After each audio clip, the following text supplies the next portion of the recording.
আসসালামু আলাইকুম ওয়া রাহমাতুল্লাহি ওয়া বারাকাতুহু নাহমাদুহু ওয়া নুসাল্লি আলা রাসূলিহিল কারীম আম্মা বাদ।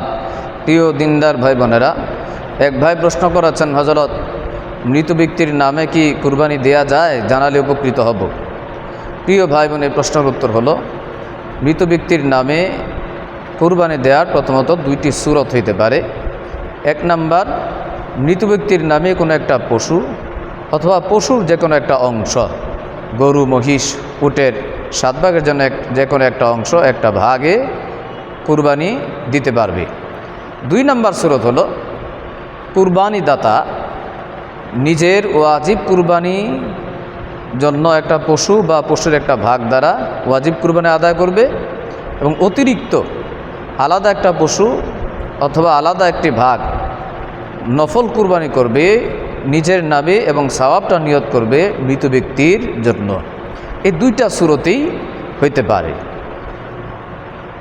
কেউ যদি মনে করে আমি মৃত ব্যক্তির নামের ওপরে কুরবানি দেব, তাহলে এক এক ব্যক্তির জন্য এক একটা পশু বা এক একটা ভাগে কুরবানি দিতে হবে। এক ভাগ একাধিক মৃত ব্যক্তির নামে কুরবানি দিতে পারবে না।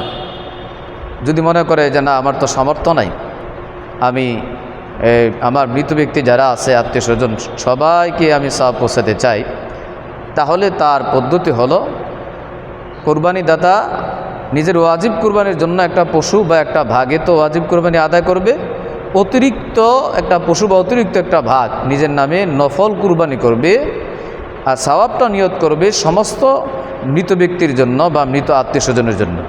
তাহলে সবাই সওয়াব পেয়ে যাবে। মৃত ব্যক্তির নামে যে পশুটা কুরবানি দেওয়া হবে, এই পশুর গোশতটা এটা মালদার এবং ফকির সবাই খেতে পারবে। পুরাটা সদকা করা আবশ্যক নয়। কুরবানি দাতা যদি মনে করে আমি কিছু রাখবো, কিছু সদকা করব, ব্যাস কোনো সমস্যা নেই, চলবে।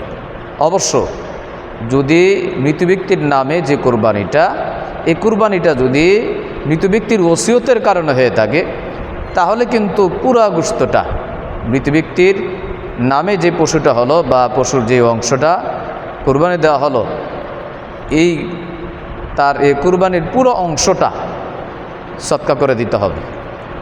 এটা নিজেরা খেতে পারবে না এবং কোনো মালদার ব্যক্তি খেতে পারবে না, ধনী ব্যক্তি খেতে পারবে না। পুরাটাই ফকিরের হক, পুরাটা সদকা করে দেওয়া আবশ্যক। সূত্র মিশকাতুল মাসাবি 127 নং পৃষ্ঠা, বাদাইউস সানা 5 নম্বর খণ্ড 72 নং পৃষ্ঠা, ফতোয়া শামি 6 নম্বর খণ্ড 327 নং পৃষ্ঠা থেকে 335 নং পৃষ্ঠা। আল্লাহ তাআলা আমাদেরকে বুঝার আমল করার তৌফিক দান করেন। ওয়া আখিরু দাওয়ানা আনিল হামদুলিল্লাহি রাব্বিল আলামিন।